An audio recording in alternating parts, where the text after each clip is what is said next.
Okay, I'm ready whenever you are, Scott. Yeah, you do sound like you're across the room. Here we go. The following presentation is brought to you by ATG Trust.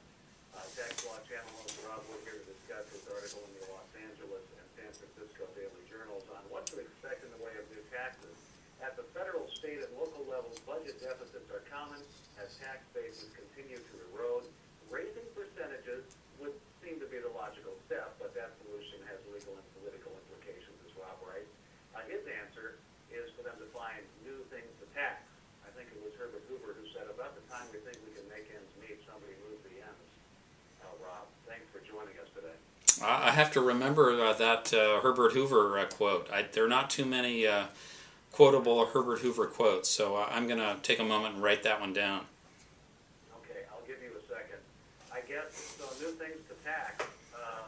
What you mentioned here is a broad tax on services, and let's maybe expand on that a little bit. Yeah, sure. It's the and I want to focus on that today. The topic of new taxes is somewhat frightening this time of year. Obviously, we're still in a recession, supposedly coming out of it, and I guess very topically, everyone is starting to look to their own tax returns, regardless of what type of entity or individual they may be. This is the time of year when there's a crunch. I noticed the IRS on its website this morning announcing 180 different IRS offices that you could go into to get assistance. So this is sort of the time of year for the push. So not a popular time, I admit, to talk about what might be in store for all of us, but as you say, given deficits, so we should all be thinking about it. Taxes on services, I think, are frightening, certainly to people that are lawyers. A tax on services would mean they would be responsible for collecting money, even if they pass it on to their clients, collecting money on their legal bills that they would then remit to the state taxing authorities. So that's a frightening concept. I try in this article to mention the historic line between sales of goods, which in most states are taxable for sales tax purposes, and then there's, of course, the corollary use tax, which is goods sold in one state and brought into another state and used in that second state. And then segue into the dangers of taxes on services. So that's I think the frightening part.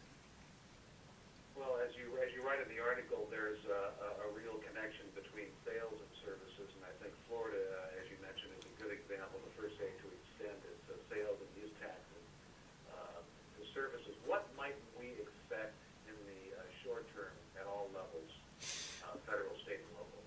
Well, I think in the short term, and obviously the news is focused primarily on the federal level these days. We still have a fairly new presidential administration, and of course recent news about health care reform. So there's a lot of focus there. So at the state level, I think increased rates, as you mentioned at the outset, is a logical thing. Some states have nowhere to go. California and New York, for example, have very high state tax rates. I think it's unlikely we'll see them raising them, but many other states have relatively more modest state tax rates, and I think you can look for some of those to go up. But definitely state and local taxes, I think, will be where most of the action is. Yeah, as most states, well, at least Arizona being one of them, California being another notable one, suffering from profound billions and billion-dollar budget deficits, it seems like the line drawing could be fairly extensive. Yeah, and I think one point to note, even if you don't think about, kind of put your head in the proverbial sand and don't think about new taxes, I think looking at collection efforts on old taxes is important.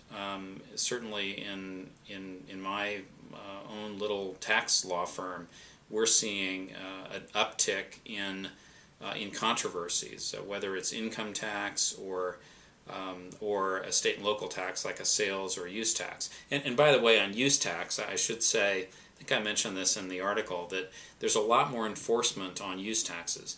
And I would say I know relatively little about the U.S. Constitution, but there is a protection so that so that interstate commerce can't be taxed in the Constitution, and that means if you're dealing solely in interstate commerce, a state can't subject that kind of a transaction to sales tax. And so there are these sort of constitutional overlays, but it is perfectly okay, and most states do this, to have a sales tax, such as I live in California. If I buy a Xerox machine for my office, it's subject to sales tax, assuming that I get it in California and it's delivered in California. But if I order it from back east and by mail order, and you might start thinking about companies like Amazon, you see that I'm not subject to sales tax because Amazon has no place of business in California. I mean, that's the theory why California can't tax it, because Amazon has no situs here. However, I am subject to use tax, the same and it's sort of the mirror image of the sales tax. So, do I report it? The answer would be yes, and the answer is I should do it. Historically, with companies like LL Bean and Amazon, people have not paid use tax on virtually anything. That's really changing. Certainly at the business level, it's changing. And speaking of that, switching back to federal for a moment, the so-called Amazon tax, or a kind of a national sales tax, is something that we might see happening. Would it be safe to assume that the government would be more intent on collecting taxes, going after hidden income? But as you mentioned, the Amazon tax, maybe looking at these individually and finding out, well, maybe they do have a nexus here because they have a fulfillment center, and perhaps trying to collect more taxes in that way, and probably retroactively. Yeah, no, that's right. And one of the things that I know you and I've talked about before, in some areas, like independent contractor versus employee, for example, obviously a different subject, but very frequently I see the IRS coming in and trying to assess employment taxes, but not pushing too hard oftentimes on the past liability, because what they really want often is a commitment that you're going to, let's say in that example, change your contractors into employees prospectively and start withholding and paying employment tax. In the same way, in some of these sales and use tax disputes, yes, they're fighting over past money, and yes, Scott, retroactivity and old tax bills are a big worry. But sometimes what they really want is, in a case, as you mentioned, Amazon, a case like that, what they really want is to sort of change the landscape prospectively and to use the club of a big assessment in order to do that. Robert Wood is my guest. He's a tax lawyer with Wood & Porter in San Francisco. He has authored more than 30 books, including Taxation of Damage Awards and Settlement Payments. The book, far better than the movie in that case. Rob is also host of the Tax Law Channel, and this has been a service of ATG Trust. Rob, it's a great pleasure talking with you today. Thanks, as always. This is Scott Drake, and you are watching the Legal Broadcast Network. Let me just switch off here. You know what? It's funny you mentioned Amazon, because